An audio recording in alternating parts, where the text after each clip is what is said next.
तुर्की के सबसे बड़े खुशी पे साउथ कोरिया ने पानी फेर दिया।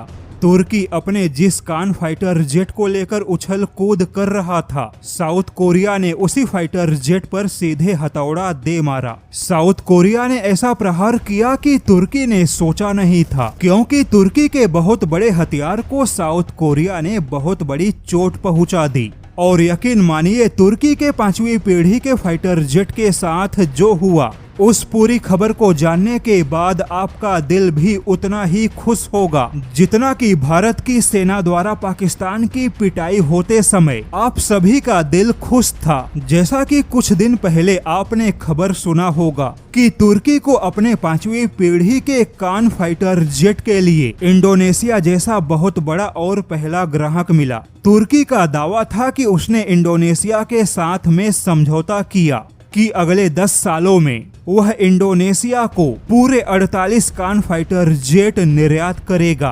अब एक ऐसा फाइटर जेट जो अभी तक पूरी तरह से बना भी नहीं, जिसके पास में ना कोई इंजन है, ना कोई मिसाइलों का पैकेज है, जिसने केवल अभी तक एक सामान्य उड़ान भरी, ऐसे अधूरे फाइटर जेट को इतना बड़ा रक्षा सौदा हासिल होना, यह तुर्की के लिए बहुत बड़ी बात थी। तुर्की के खुशी का ठिकाना नहीं था, क्योंकि यह तुर्की के इतिहास का सबसे बड़ा रक्षा सौदा था।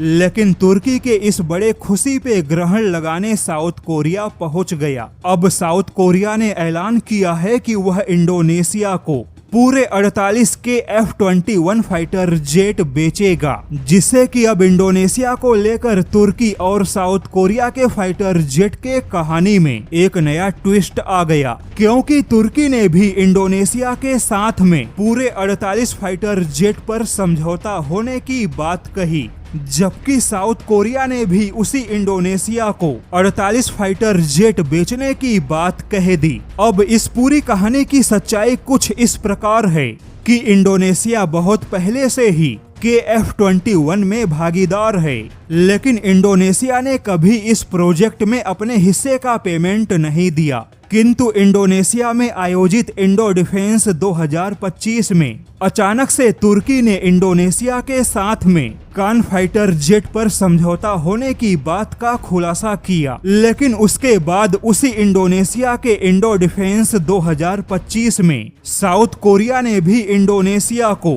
के F-21 पर समझौता होने का खुलासा किया। अब यहाँ पर मामला कुछ ऐसा है कि इंडोनेशिया ने साउथ कोरिया के F-21 में वापस आने का ऐलान किया है और बहुत ही जल्द अपने हिस्से का पेमेंट भी देगा। तो अब ऐसे में अगर इंडोनेशिया के F-21 पे पैसे खर्च करेगा, तो फिर इंडोनेशिया अब तुर्की के कान फाइटर जेट को नहीं खरीदेगा, क्योंकि इंडोनेशिया के पास में बजट की बहुत बड़ी समस्या है।